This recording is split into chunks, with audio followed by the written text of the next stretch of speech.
Well, moving on to the second review then. I reviewed Mank, which is a long-awaited new Yeah. film by David Fincher, who everyone should know by now. If you don't, you're listening to the wrong show. Um, Starring, oh God, I've lost my notes. Gary Oldman, Amanda Seyfried.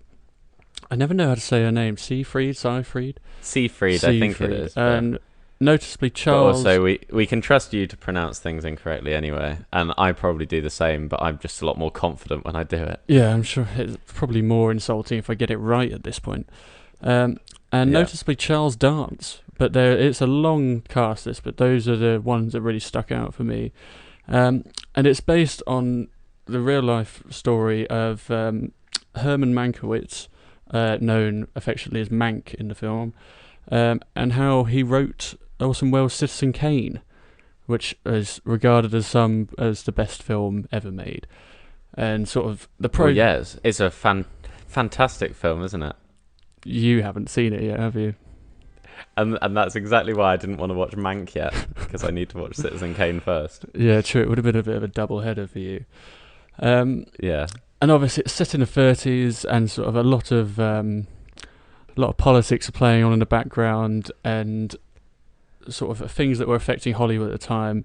It is very much an ode, almost a historic documentary on 30s Hollywood, following Gary Oldman, who plays the titular Mank, as quite an intimidatingly drunk alcoholic, like to the point where it was actually putting me off having a drink watching it, which is quite a feat. And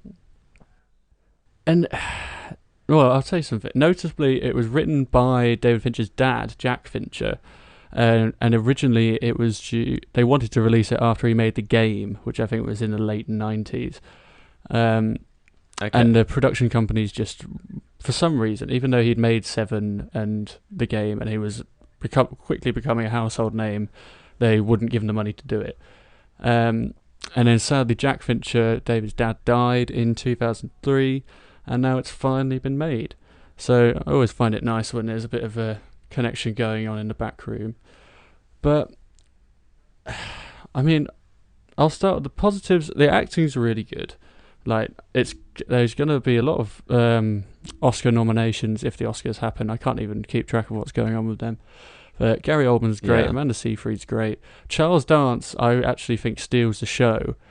Really? In a performance. I didn't know too much about it. Obviously I know Citizen Kane. I know about the history of it just because I'm a bit of a nerd with cinema history. But he was really intimidating at times, and sort of so crass and abrasive, but done well enough that you could justify it, and he pulled it off really well. Gary Oldman, obviously, it's Gary Oldman. He's never going to put in a bad performance for the rest of his life now, I don't think. The soundtrack, which was by Trent Reznor of Nine Inch Nails fame, and his often collaborator, who I always forget, Atticus Ross, that's it. They also did the soundtrack for Social Network and other David Fincher films. The soundtrack's great. It could actually be my favourite part of the film. And cinematography, as you would expect in a David Fincher film, which by Eric Messerschmidt. I'm so bad with names. Yeah. I picked the worst film to watch. And it looks great. And it's obviously stylized. It's black and white and stylized to look as if it was sort of following a camera in the 30s. The sound design is slightly muffled, so it's trying to replicate the quality you would get from a 1930s picture. And the same with the slight blurring in the screen. So you can tell there's a lot of attention to detail there, and it's being made by people that know what they're doing. But my problem is that's kind of where my positives stop, in that I really, really wanted to love it, but I just couldn't. It was one problem, which won't be a problem for everyone, because not everyone knows the history of Citizen Kane. Essentially, it takes a few liberties in portraying that the titular Mank essentially wrote it all himself, which has been debunked several times is not actually true. Orson Welles wrote just as much, if not more, than Mankiewicz did, and for reasons I can't remember, didn't get as big a credit or something along those lines. So I had a bit of a problem with it from the off, and then the story itself just wasn't that captivating.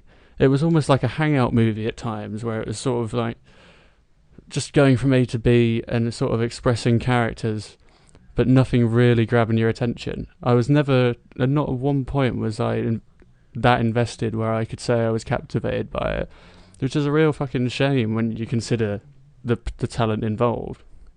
Yeah, I mean, I have to say, like, one of the problems with these kind of films based on true events is, like, you have this bit where it's like there are characters that are really important in the history lesson that aren't necessarily integral to the part of the story, and there are some people that are very much compelled to include them because they're like, well, we need that person to have their name in this feature, and then we need to make a thing about them.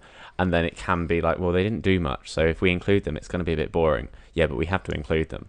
So it's like you just kind of throw them in for the sake of it, and like maybe it's not so useful. Yeah, it's weird because they've taken liberties in some areas, and then in some areas I was like, this is the scene you should be taking liberties in because it's fucking dull. So Yeah, this is the bit that needed spicing up.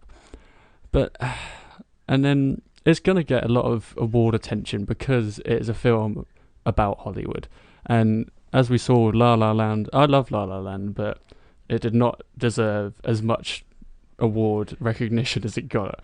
I mean, Hollywood loves Hollywood. it won Best Costume Design, and famously in the honest trailers for that Oscar season, they said, "Wait, it won for Best Guest Costume Design? They're just wearing clothes," which is very true.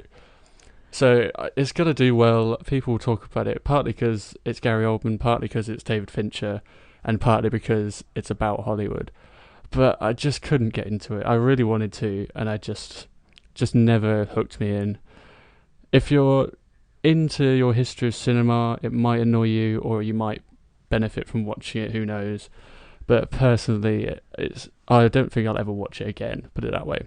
So Okay. I'll give it a 6 out of 10, but purely because the talent on show in acting and the direction and cinematography. The talent was on the show, just the story itself was lacking. Yeah.